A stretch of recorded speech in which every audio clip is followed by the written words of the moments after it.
మీ అందరికీ కూడా నేను రాఖీలు కట్టాను. అదేవిధంగా మా ముఖ్యమంత్రి గారికి కూడా ఎప్పటిలాగానే మూడోసారి ఈసారి రాఖీ కట్టి రావడం జరిగింది. కట్టినప్పుడల్లా కూడా అన్నకు అన్న వాళ్ళ మనమడికి కూడా కడుతున్నాం 3 సంవత్సరాల నుంచి.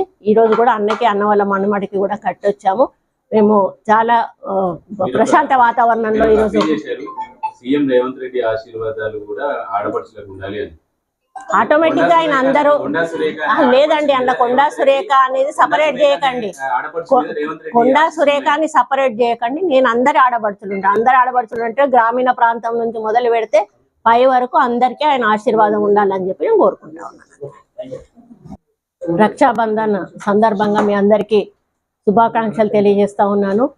మీ ద్వారా ప్రపంచ వ్యాప్తంగా ఈరోజు రాఖీ పండుగ జరుపుకుంటున్న అన్న చెల్లెళ్ళకి అక్క తమ్ముళ్ళందరికీ కూడా మరి ప్రత్యేక శుభాకాంక్షలు తెలియజేస్తా ఉన్నాను. మరి రాఖీ పండుగ అంటే ఒక భరోసా, ఒక అన్న కానీ తమ్ముడు కానీ మరి అక్కకు చెల్లెకు ఇచ్చేటువంటి ఒక భరోసా, ఒక ఆత్మీయత, ఒక ప్రేమ, ఒక అనురాగం, ఒక గౌరవాన్ని పెంపొందించేటువంటి పండుగ రాఖీ పండుగ.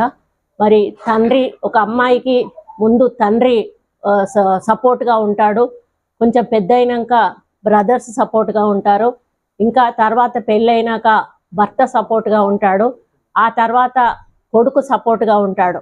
అంటే ప్రతి స్త్రీ జీవితంలో మగవాడి భాగస్వామ్యం అంటూ 100% ఉంటుంది. మరి ఆ విధంగా ఉండడం వల్లనే మరి మహిళకు ఒక రక్షణ అనేది లైఫ్లో ఉంటుంది. ఆ రక్షణ ఉండాలి అని భావించి కట్టేదే ఈ రాఖీ పండుగ. మరి వాళ్ళ మీద భరోసా పెట్టి అన్న నీకు రాఖీ కడుతున్నా, నువ్వు నాకు రక్షణగా ఉండాలి, తమ్ముడు నీకు రాఖీ కడుతున్నా నాకు రక్షణగా ఉండాలి అని దీన్ని రక్షాబంధన్ అని కూడా మనం అంటాము.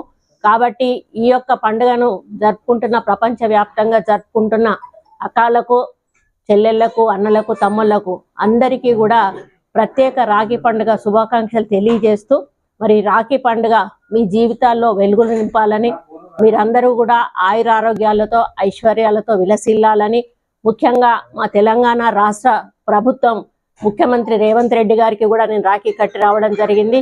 వారికి కూడా మా ఆడబడుచులందరి దీవెన కూడా ఉంటుంది. వారి మంచి సుపరిపాలన అందించాలని, తెలంగాణను అన్ని రంగాల్లో అభివృద్ధి పథంలో నడిపించడానికి వారికి శక్తిని యుక్తిని ఇవ్వాలని, వారి ఆశీర్వాదం కూడా మా ఆడపడుచులందరి మీద కూడా ఉండాలి అని చెప్పి మరి కోరుకుంటూ మళ్ళీ ఒకసారి మీ మీడియా పరంగా ప్రపంచవ్యాప్తంగా రాఖీ పండుగ జరుపుకుంటున్న ప్రతి ఒక్కరికి కూడా రాఖీ పండుగ శుభాకాంక్షలు తెలియజేస్తూ సెలవు తీసుకుంటా ఉన్నాను. Thank you.